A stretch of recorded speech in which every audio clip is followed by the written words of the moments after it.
The clatter of plates barely registered as I moved through the dimly lit restaurant, my feet aching from the 12-hour shift.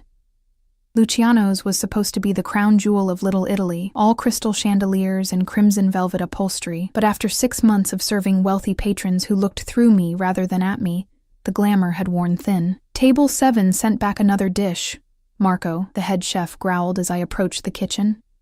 His face flushed with anger, beads of sweat collecting at his temples. Third time tonight, Mr. Castellano is about to pull my spine out through my throat. I glanced toward the corner booth partially concealed by an ornate privacy screen. Even from this distance, the tension radiating from Table 7 felt like static electricity in the air. My colleagues had been avoiding it all evening, finding urgent tasks whenever Giorgio, the manager, sought a server for the Castellano party. "What's wrong with the food?" I asked, peering at the barely touched plate of handmade tortellini, perfect little parcels sitting in a saffron cream sauce that cost more than my hourly wage. Marco threw his hands up. "Nothing. It's exactly as specified. But the daughter, she refuses everything. Mr. Castellano is losing patience." "Let me try," I offered, though I wasn't sure why. Perhaps it was the desperation in Giorgio's eyes as he approached us, or maybe I was simply too exhausted to recognize danger when it loomed. Either way, the words escaped before I could reconsider. Giorgio froze mid-step. "You? Sophia? You've been here 6 months. This is Antonio Castellano we're talking about." The name should have meant more to me than it did. I'd heard whispers, of course, how certain tables received special treatment, how men in expensive suits sometimes disappeared into the private dining room with Mr. Luciano himself, but I'd been too consumed with paying my rent and nursing school bills to pay attention to restaurant politics. What's the worst that can happen? They've already sent back 3 dishes, I reasoned, already reaching for a clean apron. Maybe a fresh face will help. Giorgio and Marco exchanged a look I couldn't decipher before Giorgio sighed. "Fine. Just be respectful." Very respectful. With steady hands but a hammering heart, I approached Table 7. The first thing I noticed was the silence, an unnatural pocket of quiet amid the restaurant's gentle hum.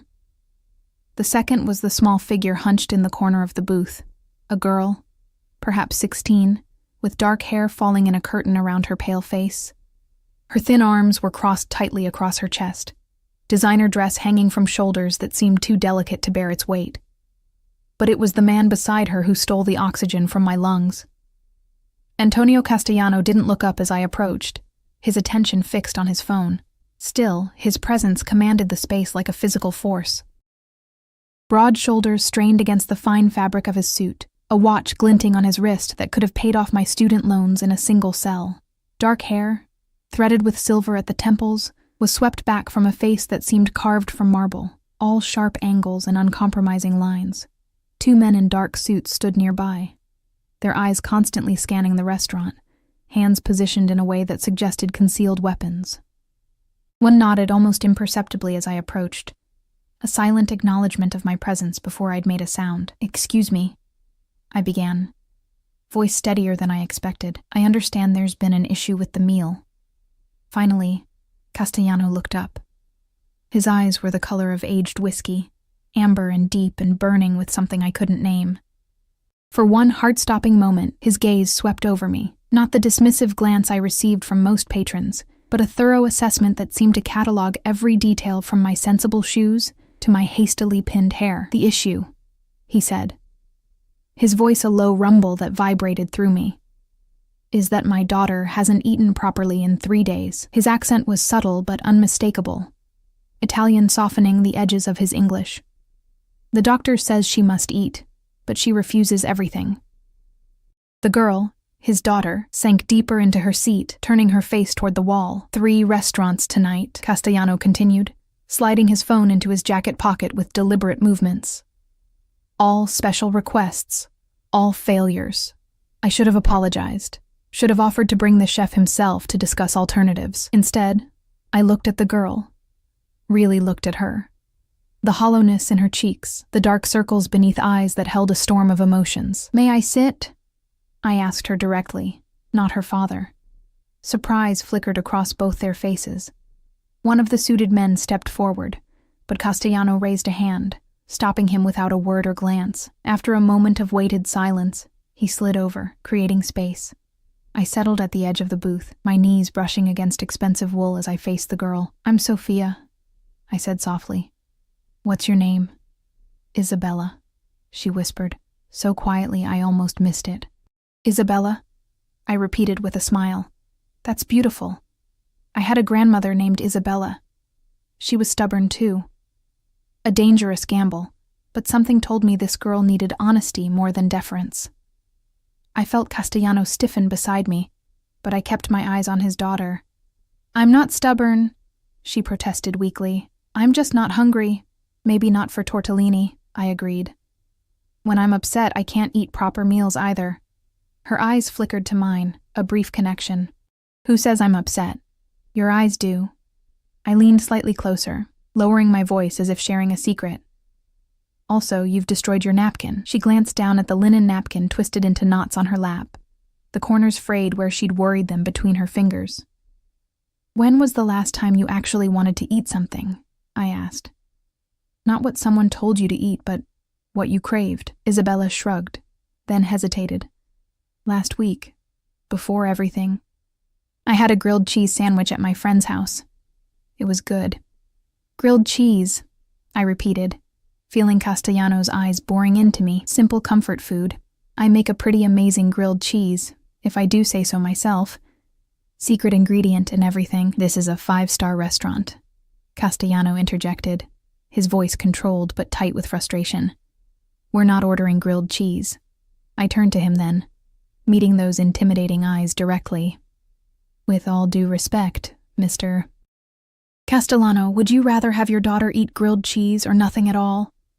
The air between us thickened. From the corner of my eye, I saw one of his men step closer, hand drifting toward his jacket. I'd crossed a line, spoken too directly to a man who clearly wasn't accustomed to being challenged. My heart pounded against my ribs as I waited for his response, already calculating how quickly I could find another waitressing job after being fired. But then something unexpected happened.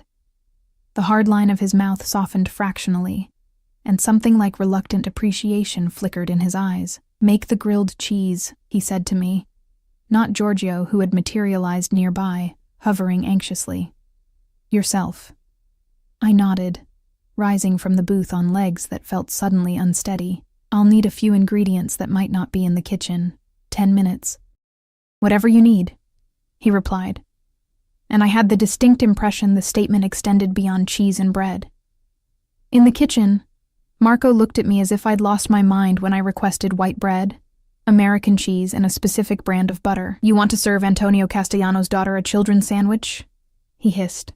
"I want to serve her something she'll eat," I corrected, already gathering ingredients, "and I need space to work." Surprisingly, he backed away, muttering in Italian under his breath. I worked quickly, mixing my grandmother's secret addition, a sprinkle of garlic powder and a thin spread of mayonnaise on the outside of the bread for perfect browning. The simple ritual of cooking centered me, pushing away the lingering awareness of those amber eyes and the power they wielded. When I returned to table 7, carrying the golden brown sandwich on one of our elegant white plates, Isabella straightened in her seat. I slid it before her without ceremony, cutting it diagonally the way my mother always had for me. "Try it," I encouraged, aware of Castellano watching every move. "If you hate it, I promise to leave you alone." Isabella hesitated, then picked up half the sandwich. The moment she took the first bite, something in her face changed, a softening, a small spark of pleasure breaking through the wall of whatever had been tormenting her. She took another bite, larger this time. "It's good," she murmured, sounding almost surprised. The tension around the table dissipated like morning fog under sunlight. Isabella continued eating small, deliberate bites, while I stood awkwardly, unsure if I should leave or stay. When she'd finished half the sandwich, she looked up at me with the ghost of a smile. "Thank you," she said simply. I nodded, preparing to retreat, when Castellano's voice stopped me. "Your name?" he said, not a question but a command softly rapped. "Sophia," I answered. "Sophia Ricci." "Italian?" he asked, one eyebrow arched. "On my father's side. I never knew him." Something unreadable passed across his features. You've done what 3 renowned chefs could not, Sophia Ricci. My daughter ate. Sometimes the simplest solutions are the best ones, I replied, gathering my courage. And sometimes people just need to be seen, not served. The moment the words left my lips, I regretted their boldness. But Castellano didn't look offended. If anything, his expression held something like curiosity, as if I were a puzzle he hadn't expected to encounter. I'll take care of your table for the rest of the evening, I said, stepping back. Please let me know if there's anything else you need. I felt his eyes follow me as I walked away, a physical weight between my shoulder blades. Only when I pushed through the kitchen doors did I release the breath I'd been holding, my hands trembling slightly as the adrenaline ebbed. Still alive? Marco asked, only half joking. Apparently, I murmured, leaning against the counter. The girl ate the sandwich. Marco crossed himself reflexively. Madre di Dio. You have more courage than brains, Sophia. I thought that would be the end of it, an unusual encounter to recount to my roommate later. But when Castellano's party finally rose to leave an hour later, Giorgio approached me with an envelope. Mr. Castellano asked me to give you this, he said, his expression unreadable. And he said to tell you they'll be back tomorrow night. He's requesting you specifically. The envelope contained $500 bills, more money than I made in a week. I stared at it, a cold feeling settling in my stomach despite the generous tip. Something told me I'd made a grave mistake, that in trying to help a troubled girl, I'd inadvertently caught the attention of a dangerous man. The realization washed over me as I watched through the window as Castellano helped his daughter into a sleek black car, surrounded by men in suits. Just before sliding into the vehicle, he paused, turning his head to look back at the restaurant. Despite the distance and the darkened glass, I could have sworn those amber eyes found mine, a silent promise that our paths would cross again.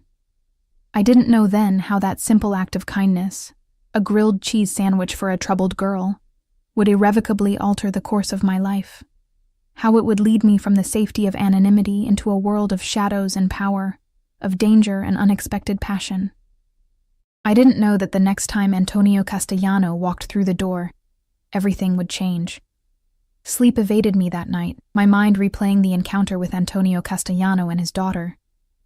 Something about Isabella's hollow eyes haunted me, a familiar emptiness I recognized all too well. I'd seen that same vacant stare in my own reflection years ago, when grief had hollowed me out and food became an enemy rather than sustenance. By morning, exhaustion clung to me like a second skin as I dragged myself through my nursing classes, struggling to focus on the instructor's lecture about proper medication dosages. The $500 sat untouched in my drawer at home, too heavy with implications to spend. When I arrived at Luciano's that evening, a strange tension permeated the air. Staff members cast curious glances my way, whispering behind hands as I tied my apron. What? I finally asked Lena, another waitress, as she hovered nearby. She leaned closer, voice hushed. Is it true? You're serving Castellano again tonight? Apparently, I replied, discomfort crawling up my spine. What's the big deal? He's just another customer. Lena's eyes widened. Just another... Sophia, do you have any idea who he is? Before she could elaborate, Giorgio appeared, his usually impeccable appearance somehow even more polished tonight.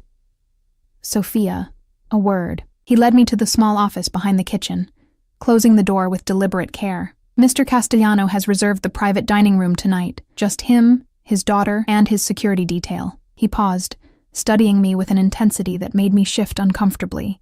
You'll be their only server. Why me? The question escaped before I could stop it. Giorgio's expression remained carefully neutral.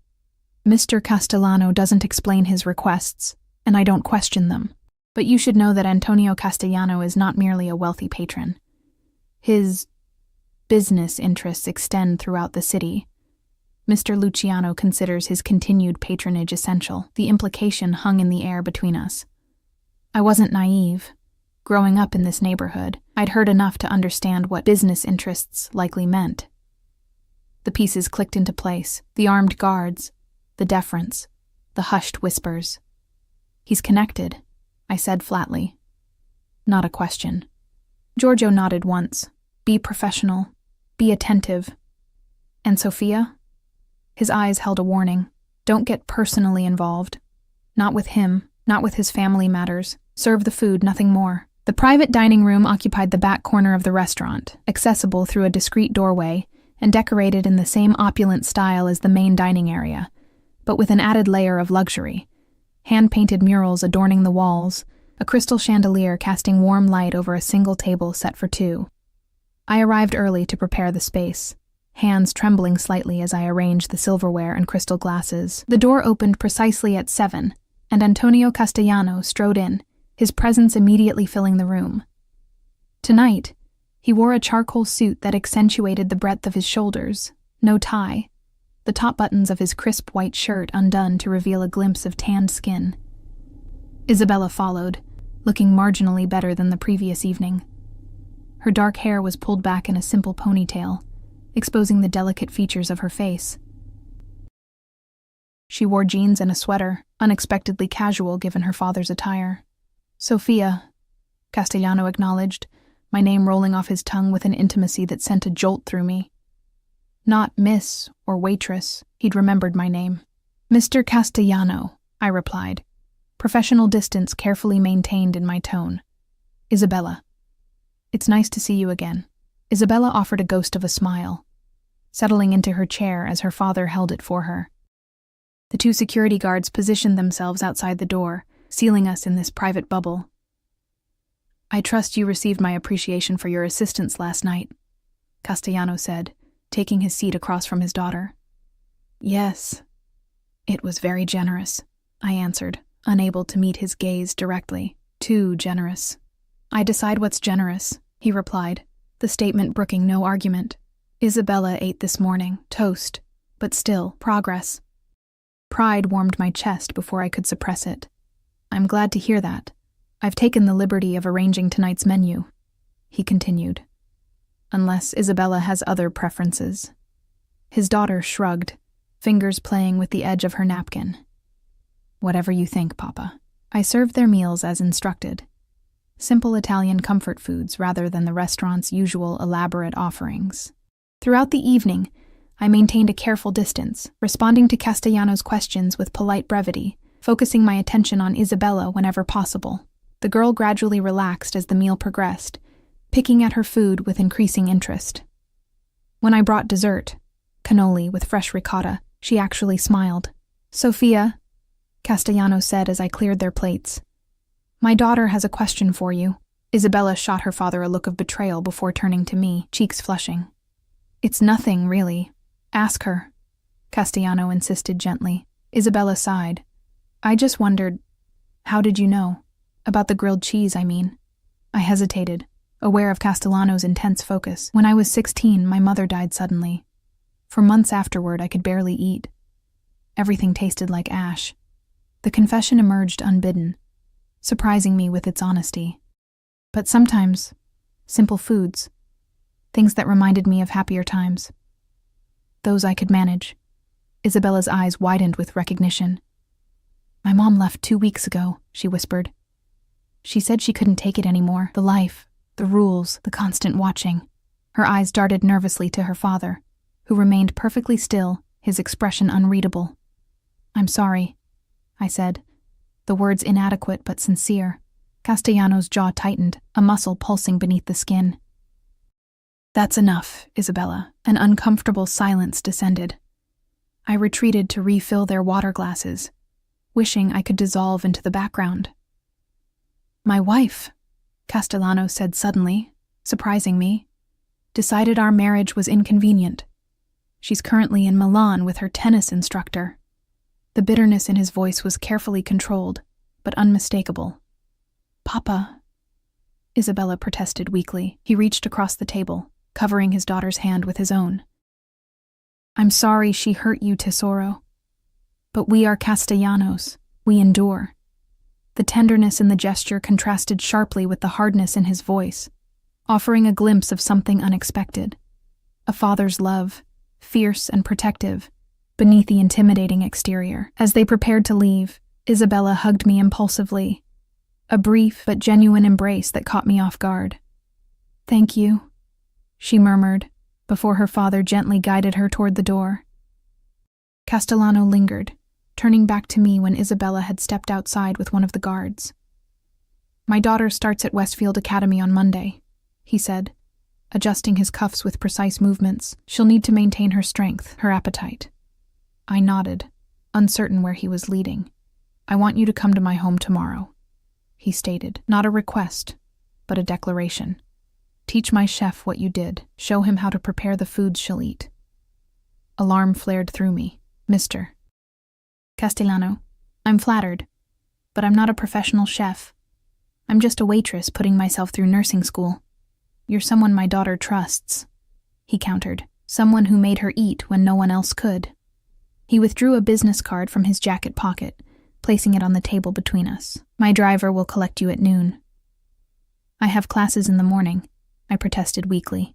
Then he'll collect you afterward. His tone made it clear the matter was decided. You'll be well compensated for your time, Ms. Ricci. I should have refused.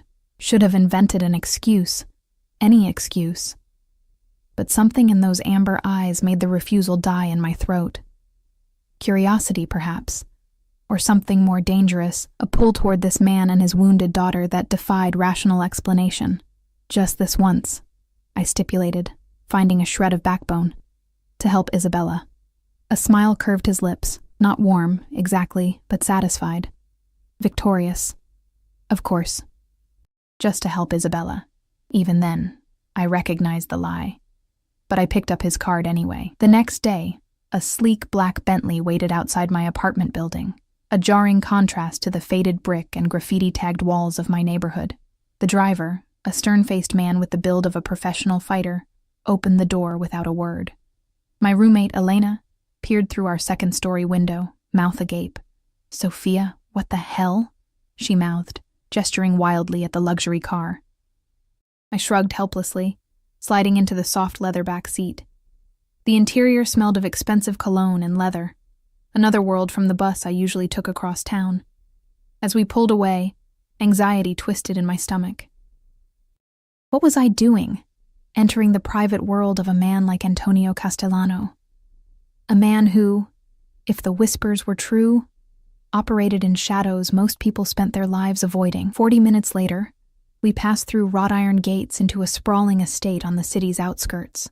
The house, mansion really, rose before us, a modern fortress of stone and glass surrounded by meticulously landscaped grounds. Security cameras tracked our approach, and men in dark suits patrolled the perimeter with the disciplined movements of trained professionals. The driver escorted me inside, through a soaring entryway with marble floors and art I suspected belonged in museums. The wealth on display was staggering, but lacked the warmth that transforms a house into a home. No family photos adorned the walls. No personal touches softened the impeccable design. Ms. Ricci. I turned to find Castellano descending a curved staircase, dressed more casually than I'd seen him before, dark slacks and a gray cashmere sweater that somehow made him appear even more imposing rather than relaxed. He'd rolled the sleeves up, revealing corded forearms and the edge of what looked like a tattoo disappearing beneath the fabric. Mr. Castellano, I acknowledged, suddenly conscious of my simple jeans and blouse. Your home is beautiful. It serves its purpose, he replied, approaching with measured steps. Isabella will be down shortly. She's been looking forward to seeing you. Something in his tone suggested surprise, as if his daughter's interest in me was unexpected.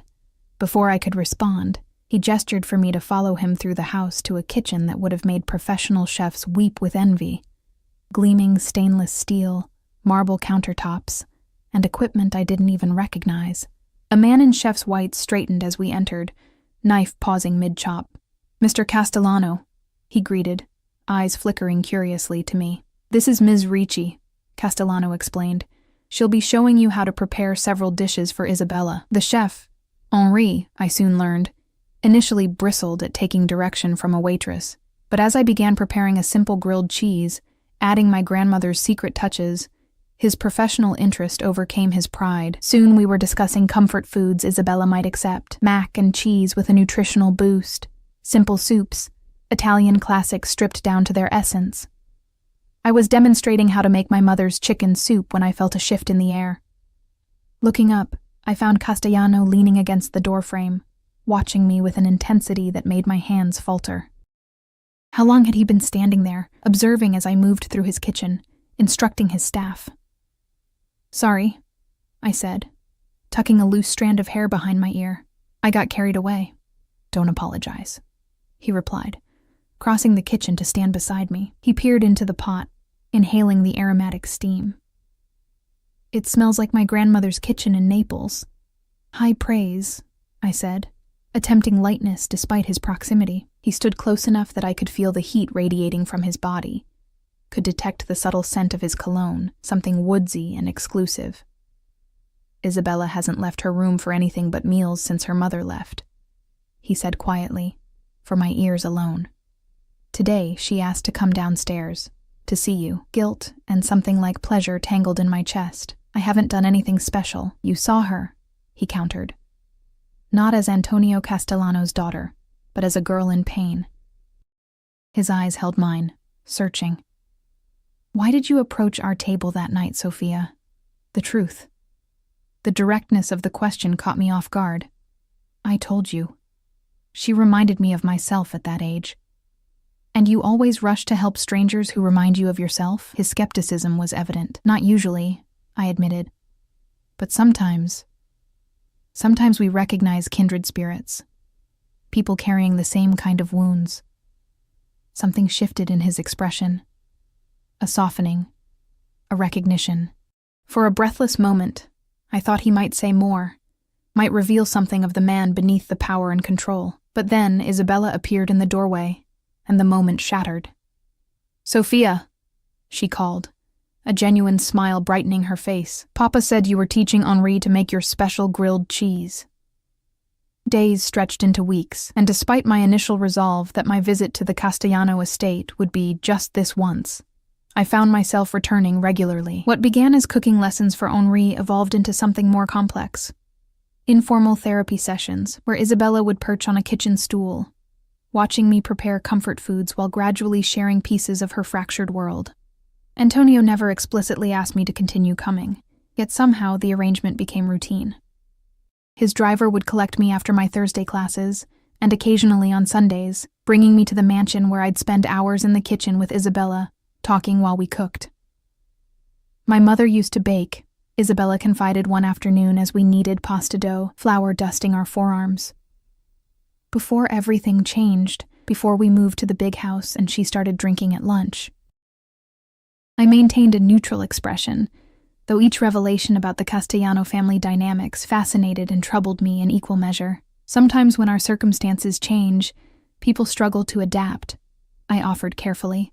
"Papa says she was weak," Isabella said, her fingers working the dough with more force than necessary, "that she knew who he was when she married him." And there it was, the elephant that perpetually occupied the room, who Antonio Castellano was, what he did. The source of the wealth that surrounded us, the reason armed men patrolled the grounds, why Isabella had been withdrawn from her previous school after her mother's departure. "Security concerns," Antonio had explained curtly when I'd asked. I'd never directly questioned him about his business, maintaining the polite fiction that he was merely a successful entrepreneur with unusually high security requirements, but I wasn't naive. The whispered conversations that stopped when he entered rooms, the men who arrived for closed-door meetings, the way Isabella carefully avoided mentioning anything about her father's work, it painted a picture I couldn't ignore. "Everyone has different strengths," I said diplomatically, showing Isabella how to roll the pasta thinner. "Maybe your mother's weren't the kind your father understood." Isabella considered this, dark eyes, so like her father's, thoughtful. "Papa respects you," she said suddenly. "I can tell." Heat rushed to my cheeks. "I'm just helping with your meals," I deflected. "No," she insisted with teenage certainty. "It's more than that. He watches you when you don't notice, and he listens when you speak, really listens. He doesn't do that with many people." I focused intently on cutting the pasta into even strips, unsure how to respond. I'd felt Antonio's eyes tracking me through the house, had noticed how he'd begun lingering in the kitchen during my visits, asking questions about my studies, my aspirations, small conversations that somehow felt weighted with unspoken currents. Your father is just concerned about you, I said finally. He wants you to be healthy. Isabella rolled her eyes, a glimpse of normal teenage behavior that secretly delighted me. He had Henri before, and Dr. Levine, and that nutritionist from Switzerland, but he keeps bringing you back. She lowered her voice dramatically. I think he likes you. Isabella, I chided, embarrassment and something more dangerous fluttering in my stomach. That's not... What are we discussing so intently?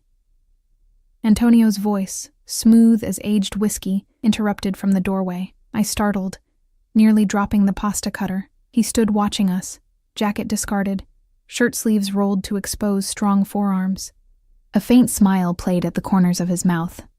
Pasta secrets, Isabella answered promptly, eyes sparkling with mischief. Girls only. Is that so?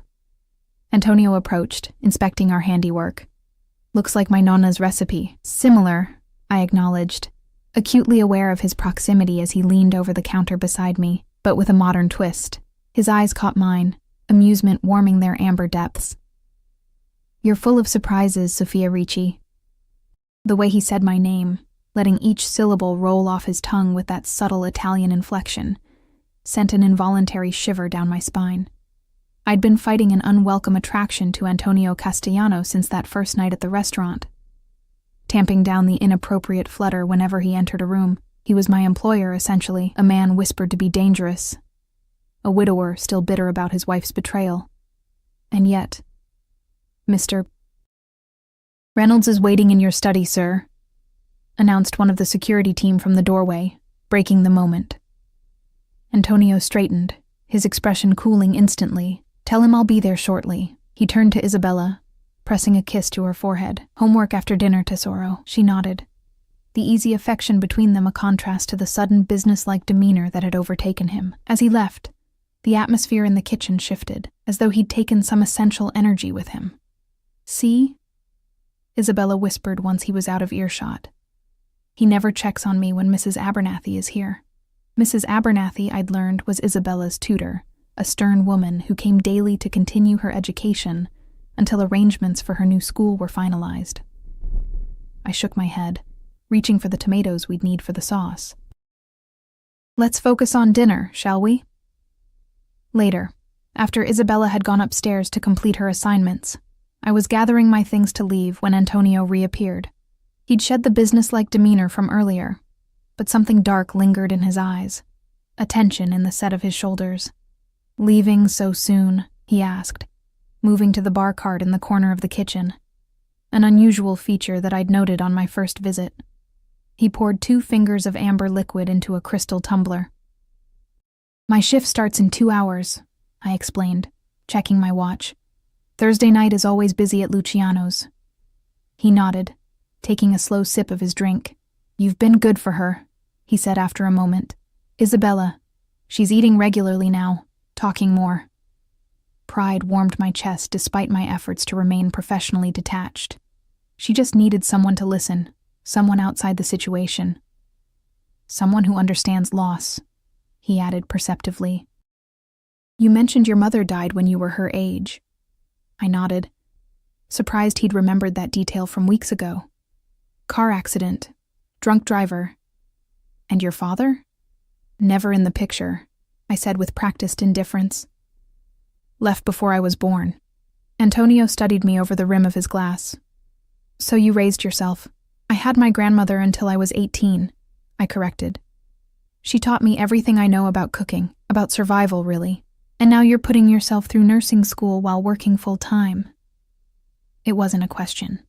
Admirable. I shifted uncomfortably under his scrutiny. Just doing what needs to be done. A rare quality, he observed. Most people take the easy path when offered. There was no easy path to take, I said simply.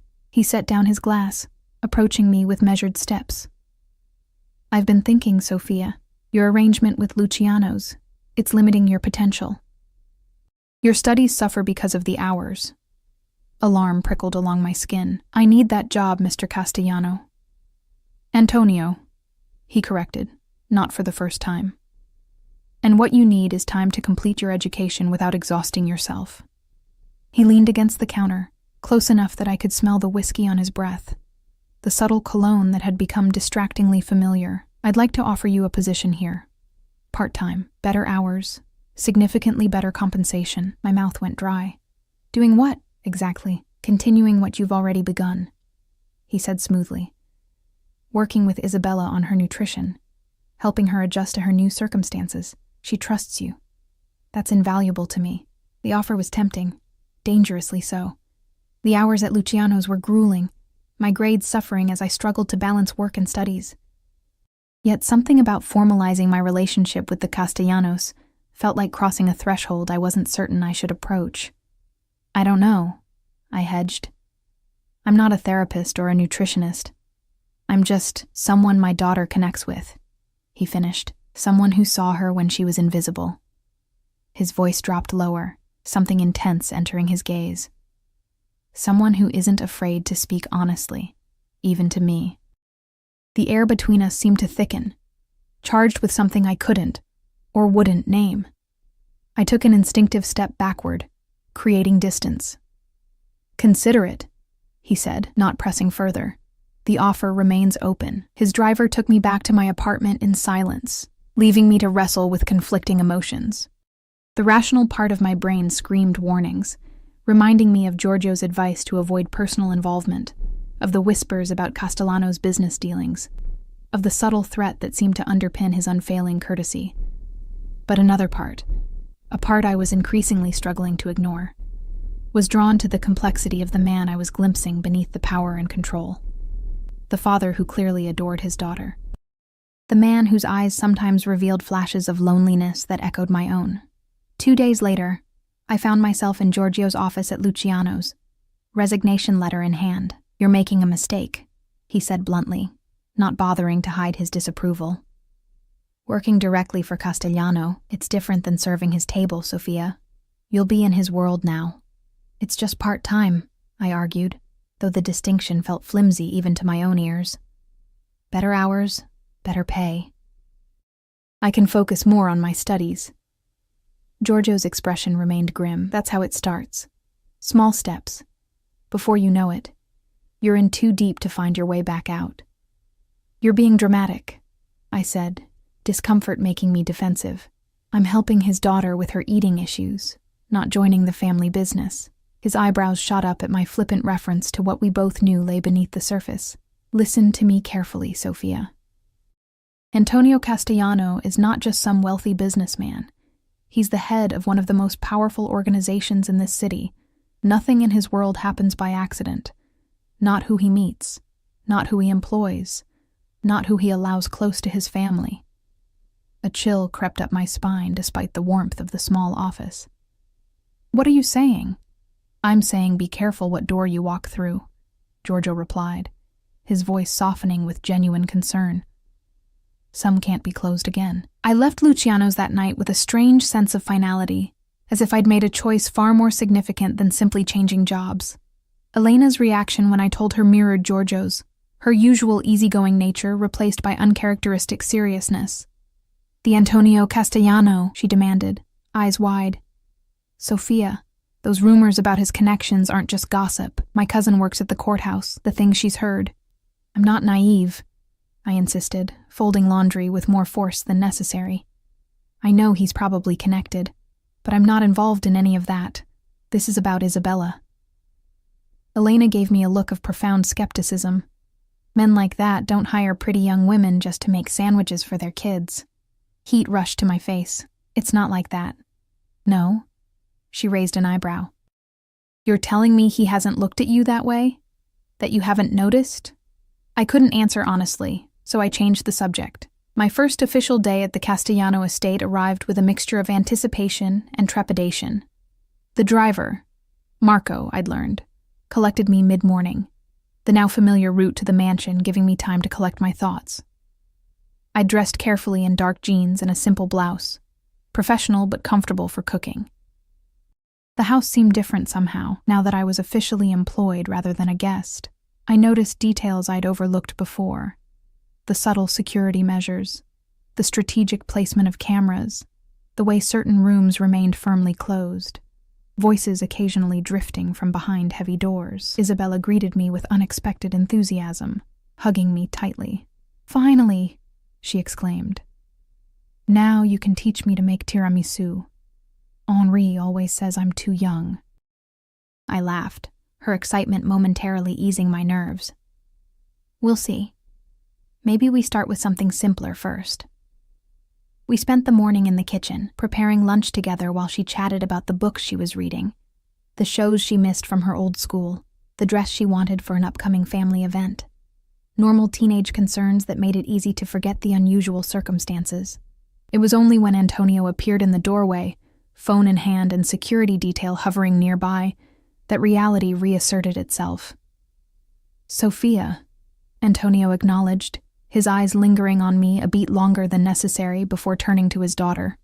"Isabella, how are your studies progressing?" Isabella groaned dramatically, the universal teenage response to parental inquiry about schoolwork. Mrs. Abernathy assigned another essay on Roman history. As if living with an actual Italian isn't education enough, a smile touched the corner of Antonio's mouth. One of those rare, genuine expressions that transformed his face, softening the hard edges. "Perhaps Sophia can help you with that, considering her own academic success." I raised an eyebrow, surprised he knew about my academic standing. "I'm not sure my expertise in pharmacology translates to ancient history." "You maintained a 3.9 GPA while working full-time," he countered smoothly. "I believe that demonstrates an aptitude for balancing priorities." The casual revelation of knowledge he shouldn't possess sent a chill down my spine. Had he researched me? Of course he had. Men like Antonio Castellano didn't invite strangers into their homes, into their children's lives, without thorough vetting. "Papa has a file on everyone," Isabella stage whispered, rolling her eyes. "It's super creepy." "Isabella," Antonio chided, though without real heat. "Security measures, not creepiness." I forced a light laugh, trying to dispel the sudden tension. "Well, my study habits are hardly classified information, but I'm happy to help with the essay if you'd like, Isabella." Antonio's phone vibrated in his hand. He glanced at the screen, his expression hardening instantly. "I need to take this. Isabella, remember you have an appointment with Dr. Marshall at 4. With that, he disappeared down the hallway, already speaking rapid Italian into the phone, his security detail closing ranks behind him. "Dr. Marshall?" I asked, attempting to sound casual as I returned to chopping vegetables for our lunch. "Therapist," Isabella sighed, picking at a loose thread on her sleeve. "Papa thinks I need to process my feelings about Mother's departure, as if talking about it changes anything." I measured my response carefully. "Sometimes naming our feelings helps take away their power over us." She shot me a look of teenage skepticism. "You sound like Dr. Marshall, smart woman," I replied with a gentle smile. "She asks a lot of questions about Papa." Isabella continued, her voice lowering conspiratorially. "About his business, his friends, who visits the house." My knife paused mid-chop. "What kind of questions?" Isabella shrugged. "Like, does he have meetings late at night? Do I ever hear arguing? Has anyone ever threatened him in front of me?" She reached for a cherry tomato, popping it into her mouth. "I'm not stupid. I know what she's really asking." A knot formed in my stomach. "And what did you tell her?" "Nothing," she replied with surprising fierceness. "We're Castellanos. Family loyalty above all else." The conviction in her voice, so adult, so rehearsed, broke my heart a little. She was 16, caught between childhood and adulthood, already carrying the weight of family secrets. "Your father wants what's best for you," I said carefully. "That's why he arranged for you to talk to Dr. Marshall." "Papa wants to make sure I'm not damaged like Mother," she countered with brutal honesty, "that I won't crack under pressure, that I'm worthy of the name." Before I could respond, one of Antonio's assistants appeared in the doorway, Diane, a severe woman who managed the household with military precision. "Ms. Ricci, Mr. Castellano would like to see you in his study when you've finished with Isabella's lunch." My pulse quickened. I'd never been invited into Antonio's private study before. "Of course. We're nearly done here." After ensuring Isabella was settled with her meal and homework, I made my way through the mansion's west wing, where Antonio kept his home office. The security presence intensified in this part of the house. 2 men stationed outside the heavy mahogany door, their watchful eyes tracking my approach. One of them knocked sharply before opening the door for me, not bothering to wait for a response from inside. The implicit trust that Antonio's men could interrupt him without permission spoke volumes about the hierarchy within the household. The study beyond matched its owner, imposing, meticulously organized, and undeniably masculine. Floor-to-ceiling bookshelves lined one wall, filled with leather-bound volumes in multiple languages. A massive desk of dark wood dominated the space, behind which Antonio sat reviewing documents, his focus absolute, until the door closed behind me. "Sophia," he greeted, rising to his feet with fluid grace. "Thank you for coming. Please sit." I perched on the edge of one of the leather chairs facing his desk, hyper-aware of the intimacy of being alone with him in this space that felt distinctly private. "Isabella mentioned her therapy sessions," he began without preamble, retaking his seat. I assume she expressed her usual reluctance. "She's a teenager," I replied diplomatically. "Resistance to therapy is practically required at that age." A hint of amusement flickered in his eyes. "Indeed. However, in this case, her reluctance may be warranted." He leaned forward, resting his forearms on the desk. "Dr. Marshall was recommended by Isabella's new school, but I've recently discovered her connection to Detective James Sullivan." The name meant nothing to me, but the way Antonio said it, careful, measured, conveyed its significance. "Sullivan heads the organized crime division," he explained, watching me closely. "He has a particular interest in my business affairs." There it was, the first direct acknowledgement of what had remained unspoken between us. My pulse quickened, a mixture of apprehension and something shamefully like excitement coursing through me. "You believe the therapist is gathering information," I stated, not a question. Antonio's eyes narrowed slightly, assessing my reaction. "I know she is. The question becomes, what do I do about it?" I shifted uncomfortably. "I'm not sure why you're telling me this." "Because Isabella trusts you," he replied simply. "More than she trusts this therapist. More than the security team. Perhaps even more than she trusts me at the moment." His jaw tightened fractionally. "Her mother's departure has left her vulnerable to manipulation." "You want me to what? Spy on her therapy sessions?" I asked, incredulous. "No," he corrected sharply. "I want you to be an alternative. Someone she can speak to freely, without fear of her words being twisted or used against her family." Against him, he meant. The implication hung in the air between us. "I'm not a therapist," I reminded him. "And I'm not comfortable being placed in the middle of whatever this is." Antonio studied me for a long moment, his expression inscrutable. Then, surprisingly, he nodded. "Your integrity is precisely why Isabella responds to you." He stopped, recalibrated. "It's a quality I respect, Sophia." The compliment, unexpected and seemingly genuine, caught me off guard. "Thank you." "I'm not asking you to spy," he continued, his voice softening. "Merely to be present, to continue as you have been, a stabilizing influence during a difficult transition." Put that way, it seemed reasonable enough. Yet beneath the surface request lurked deeper currents, boundaries being tested, loyalties being assessed. I was being drawn further into the Castellano orbit, and a voice in the back of my mind whispered warnings I was becoming too adept at ignoring. "I care about Isabella," I said finally. "I want to help her through this, but I need to be clear. I won't report to you about things she tells me in confidence, not unless it involves her safety." A smile curved his lips, not entirely warm. I would expect nothing less. As I rose to leave, he spoke again. "There's a family gathering this weekend. My father's birthday celebration. Isabella would appreciate your presence."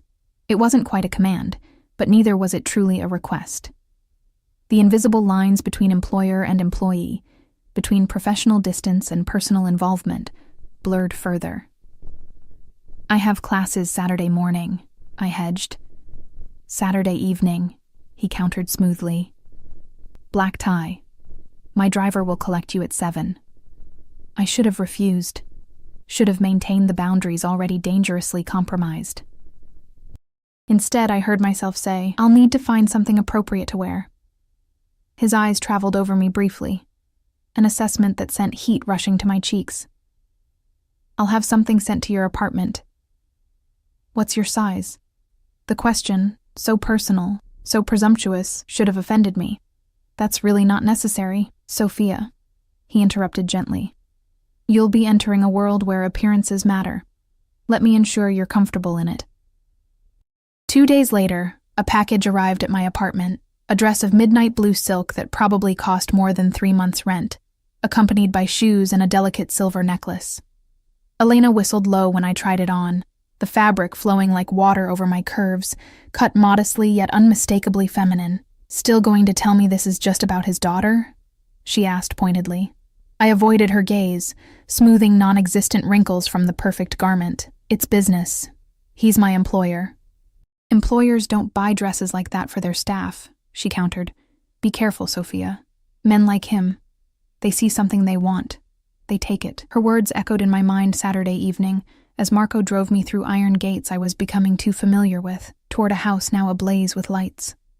Luxury cars lined the circular driveway, men in suits and women in evening gowns entering the mansion that had been transformed for the occasion. My nervousness must have been evident, for Marco, usually taciturn to the point of rudeness, offered a rare comment as he opened my door. Deep breath. They're just people with money, most of them not as smart as you. The unexpected encouragement steadied me as I made my way up the marble steps, the silk of the borrowed dress whispering against my skin with each movement. Inside, the foyer had been transformed into an elegant reception area, waitstaff circulating with champagne and hors d'oeuvres among clusters of guests speaking in hushed, important tones. I felt immediately out of place, an imposter in borrowed finery. Scanning the crowd for Isabella's familiar face, I instead found myself caught in an amber gaze from across the room. Antonio moved through the crowd with effortless authority, conversations parting before him like water. He wore a tuxedo that emphasized the breadth of his shoulders, the lean strength of his frame, custom-made, undoubtedly, to accommodate the subtle bulge beneath his left arm that I now recognized as a concealed weapon. You came, he said when he reached me, his voice a low rumble that somehow cut through the ambient noise of the gathering. You didn't leave much room for refusal, I replied, accepting a flute of champagne from a passing waiter to give my hand something to do. A smile touched his lips. The dress suits you. Heat crept up my neck. Thank you. Though it feels a bit like playing dress-up. You underestimate yourself, he countered, his gaze traveling briefly over me in a way that was not entirely professional. You belong in silk, Sophia. Before I could formulate a response to the unexpectedly intimate comment, Isabella appeared at her father's side, radiant in a deep crimson dress that made her look older than her 16 years. Sophia! She exclaimed, embracing me with genuine warmth. You look amazing. Doesn't she, Papa? Antonio's expression softened as he looked at his daughter. Indeed she does. Now, there are people waiting to greet you, Tesoro. Your grandfather, especially. Isabella rolled her eyes good-naturedly. No just wants to complain that I'm too thin and try to force-feed me cannoli. She turned to me. Come meet him. He'll love you, especially when I tell him you got me eating again. She looped her arm through mine, guiding me deeper into the gathering with surprising confidence for a teenager. As we moved through the crowd, I became acutely aware of the scrutiny directed our way, curious glances, whispered comments, assessing looks from women draped in diamonds and men with calculated smiles. Everyone's staring, I murmured to Isabella. Of course they are, she replied matter-of-factly. You're with me, and you're new. In this world, new faces are always interesting. She leaned closer, lowering her voice. Especially pretty ones who arrive with Papa's blessing. Isabella, I chided gently. I'm here to support you, not to make a statement. She gave me a look far too knowing for her years. Everything in Papa's world makes a statement, Sophia. Haven't you figured that out yet? The question lingered as she led me toward an elderly man holding court in the center of the room, Antonio Castellano Sr., a patriarch of the family, and if the deference shown to him was any indication, a figure of considerable power in his own right. Antonio Castellano Sr. commanded presence despite his advanced years. Impeccably dressed in a tuxedo that couldn't quite disguise the slight stoop of age, he retained the sharp amber eyes that his son had inherited. Observant, assessing, missing nothing. When Isabella presented me, those eyes swept over me with undisguised curiosity. No, this is Sophia, Isabella announced proudly. She's the one who got me eating again. The elderly man studied me, his gaze unexpectedly penetrating. So you're the miraculous Sophia I've heard so much about. His accent was thicker than his son's, the cadence of old country Italian shaping his words. My granddaughter speaks highly of you. The miracle was all Isabella's, I replied, extending my hand. I just made a sandwich. He laughed, a surprisingly warm sound, and took my offered hand between both of his. Modesty, a rare quality in my son's world. He patted my hand before releasing it. You've done our family a service, young lady. The Castellanos remember such things. Something about the way he said it, both gracious and vaguely ominous, sent a shiver down my spine. Tell me, he continued, gesturing for me to sit beside him on an elegant sofa. What is your family name again? Ricci, I answered, settling carefully in the expensive silk dress. Ricci, he repeated thoughtfully. From where in Italy? Sicily originally, I believe. My grandmother mentioned Palermo, but it was generations ago. His eyebrows rose fractionally. Sicilian blood. That explains much. Before I could ask what he meant, Antonio appeared at our side, one hand coming to rest lightly on my shoulder. The casual touch sent warmth cascading through me despite its innocuous nature. I see you've met my father, he observed, his tone carefully neutral. Indeed, the elder Castellano replied, his eyes moving between us with shrewd assessment. An interesting addition to your household, Antonio. Unexpected. Something passed between father and son. An undercurrent of communication I couldn't decipher.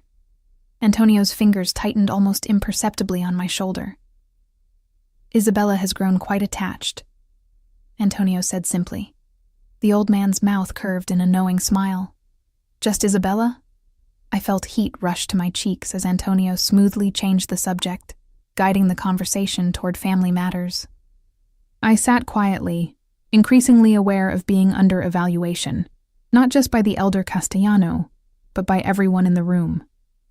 The weight of their collective scrutiny pressed against me like a physical thing. After what felt like an appropriate interval, I excused myself, needing a moment of respite from the intensity of the Castellano sphere. Finding a quiet hallway away from the main reception, I leaned against the wall, exhaling slowly. Overwhelming, isn't it? Came a female voice, cultured and faintly amused. I turned to find a striking woman watching me, champagne flute dangling elegantly from manicured fingers, dark hair swept into a sophisticated updo, diamonds glittering at her throat and ears. She exuded the kind of effortless wealth that made my borrowed dress feel suddenly costume-like. The first Castellano gathering is always disorienting, she continued, approaching with measured steps. I'm Elisa Vannucci, Antonio's cousin. I accepted her outstretched hand. Sophia Ricci. Oh, I know who you are, she replied with a smile that didn't quite reach her eyes. Everyone does. The nursing student who tamed Isabella's hunger strike. Quite the accomplishment. Her tone carried an edge I couldn't quite identify. Not hostile exactly, but not friendly either. Assessment, perhaps, or warning. It wasn't that dramatic, I demurred. She was struggling after her mother left. Food became complicated. Elisa's perfectly shaped eyebrow arched. Valeria's departure was messy, though hardly surprising. She sipped her champagne, studying me over the rim. Antonio has a type, you know. The implication hung in the air between us. I straightened, discomfort morphing into indignation. I'm not Isabella's caretaker, she finished smoothly. Of course, my mistake. Before I could formulate a response, another voice interrupted. Male, slightly slurred with alcohol. Elisa, darling, are you terrorizing Antonio's new friend? A man appeared beside her, handsome in a polished, superficial way. His eyes, slightly unfocused, swept over me with unconcealed interest. Just making introductions, Matteo, Elisa replied coolly. Sophia, my husband Matteo Venucci. Pleasure, he drawled, taking my hand and holding it slightly too long. So, you're the one who's had our Antonio distracted these past weeks. I extricated my hand, increasingly uncomfortable. I should get back to Isabella, of course. Elisa smiled thinly. Family first. Always the Castellano way. As I turned to leave, she added softly, just a friendly suggestion, Sophia. Remember your place in this house. Antonio may find your authenticity refreshing, but novelty wears thin, especially in our world. The encounter left me rattled, the carefully constructed pretense that I was simply Isabella's caretaker. A professional relationship, nothing more. Suddenly paper-thin and transparent. I moved through the party with heightened awareness, noticing the appraising glances, the whispered conversations that ceased as I passed. I found Isabella with a group of teenagers, cousins and family connections, I presumed, looking almost normal, almost carefree. As they huddled around smartphones and shared inside jokes, she brightened when she saw me, waving me over. Are you having fun? She asked earnestly. It's illuminating, I answered honestly. Your grandfather is quite remarkable. She beamed. Nono likes you, I can tell. How can you tell? He asked questions, she replied simply. If he didn't like you, he wouldn't bother. I glanced across the room to where the elder Castellano was engaged in conversation with Antonio, their heads bent close together, expressions serious despite the celebratory atmosphere. As if sensing my gaze, Antonio looked up, his eyes finding mine with unerring precision across the crowded room. Something electric passed between us. A current of recognition, of mutual awareness that transcended the physical distance. For a breathless moment, everything else receded, the glittering party, the curious onlookers, the weight of propriety. There was only his gaze, steady and intense, and the answering flare of heat in my veins. Then Isabella tugged at my arm, breaking the connection. Come meet my cousins, she urged, pulling me toward her teenage circle. The evening progressed in a blur of introductions and carefully navigated conversations. I sipped champagne sparingly, hyper-aware of maintaining composure in this unfamiliar territory. By the time dinner was announced, I'd met more Castellano relatives and associates than I could possibly remember, each interaction underscored by curiosity about my presence, my relationship to the family. I found myself seated at the main table between Isabella and an elderly aunt, who peppered me with questions about my background, my education, my family, or lack thereof. Antonio sat across and several seats down, engaged in conversation with a silver-haired man, introduced as a longtime business associate. Though he didn't look my way often, I felt his awareness like a physical touch, attuned to my movements, my responses, my comfort level in this rarefied atmosphere. After dinner, as musicians set up for dancing, Isabella was summoned by her grandfather, leaving me momentarily alone. I took the opportunity to step onto one of the terraces, grateful for the cool night air after the overwhelming intensity inside. The gardens below sprawled in manicured perfection, security lights illuminating the perimeter where men in dark suits patrolled with military precision. Even in celebration, the Castellano compound remained a fortress, beautiful, luxurious, but fortified nonetheless. Catching your breath? Antonio's voice came from behind me. I turned to find him approaching, 2 fresh champagne flutes in hand. He offered one to me, his fingers brushing mine in the exchange. It's a lot to take in, I admitted, accepting the glass. Your family is extensive. A smile touched his lips, and opinionated. I imagine they haven't been subtle in their curiosity about you. Subtlety doesn't seem to be a Castellano family trait, I observed, emboldened by champagne and the relative privacy of the terrace. He laughed, the sound startlingly genuine. Touché. He moved to stand beside me at the balustrade, his shoulder nearly touching mine as we gazed out over the grounds. My father likes you, so Isabella mentioned. Apparently I passed some test by merit of being questioned. My father doesn't waste words on people he considers inconsequential, Antonio confirmed. His interest is a compliment. And an evaluation, I added perceptively. Antonio's eyes, amber and warm in the soft lighting, studied my face. You see clearly, Sophia, It's refreshing.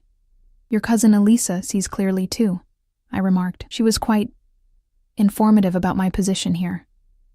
His expression hardened. Elisa oversteps. What exactly did she say to you? I hesitated, suddenly uncertain whether repeating her insinuations would create more problems than it solved. Just that I should remember my place. That I'm a novelty that will wear thin. Antonio's jaw tightened, a muscle pulsing beneath the skin. Elisa has always been territorial about family matters. Her opinion is irrelevant, is it? I challenged softly. Because from where I stand, her assessment seems accurate. I don't belong in this world, Antonio. We both know it. He turned fully toward me, close enough that I could feel the heat radiating from his body, smell the subtle cologne that had become distractingly familiar, and yet, here you are, by my invitation, in my home. The possessive undercurrent in his words sent a shiver through me that had nothing to do with the evening breeze. As Isabella's caretaker, I reminded him, as much for myself as for him. Is that all you are, Sophia? He asked, his voice dropping to a register that seemed to vibrate through me. We both know it's become more than that. My heart hammered against my ribs. What exactly are you saying? Instead of answering, he reached up, fingers brushing a strand of hair from my face with deliberate gentleness. The simple touch felt more intimate than it had any right to be, his calloused fingertips grazing my cheek before withdrawing. I didn't intend this, he said quietly. When I brought you here, it was for Isabella, but you've become... He paused, searching for the right word. Essential. The admission hung in the air between us, fraught with implications I wasn't sure I was ready to face. Before I could respond, the terrace door opened, spilling light and music into our private moment. Ah, there you are, called the elder Castellano's voice. Antonio, the Moretti delegation has arrived. They're asking for you. Antonio's expression shifted, the vulnerability vanishing behind the mask of control I'd come to recognize. He straightened, adjusting his cuffs with precise movements. Business, he said to me, regret coloring his tone. We'll continue this conversation later. As he moved to leave, I caught his arm. Antonio, whatever this is, whatever you think is happening between us, it's complicated. There are boundaries we shouldn't cross. His eyes held mine, something fierce and determined in their depths. Some boundaries exist to be challenged, Sophia. We'll talk soon. The remainder of the evening passed in a haze of contradictory emotions, desire warring with common sense, attraction battling with self-preservation. I circulated with Isabella, met more family members, even danced with the elder Castellano, who moved with surprising grace for his age. But my awareness remained fixed on Antonio, tracking his movements through the crowd, catching his gaze across the room in moments of electric connection. When the party finally began to wind down near midnight, I found myself exhausted from the constant navigation of social currents I barely understood. Isabella had been whisked upstairs by her aunt, the elder Castellano had retired, and I was preparing to find Marco for the drive home, when Antonio appeared at my side.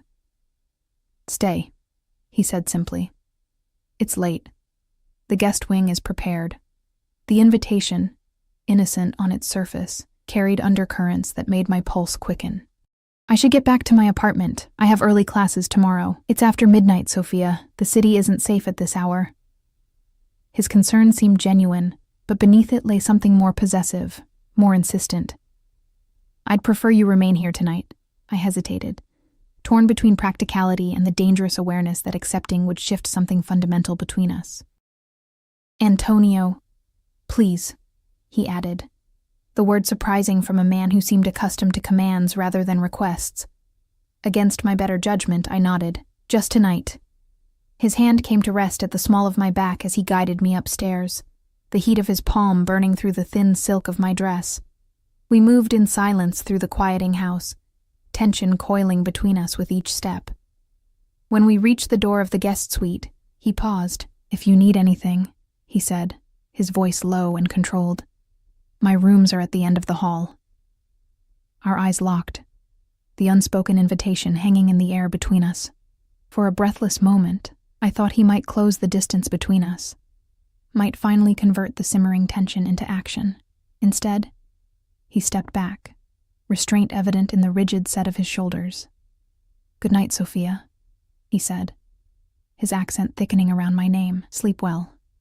As I closed the door behind me, leaning against it with a shaky exhale, I knew with absolute certainty that whatever line I'd been carefully maintaining between professional and personal, between resistance and surrender, was rapidly dissolving. Giorgio's warning echoed in my memory. Some doors can't be closed again. I was standing on the threshold of one such door, poised to step through into Antonio Castellano's world fully, irrevocably. The most troubling realization was how desperately I wanted to take that step.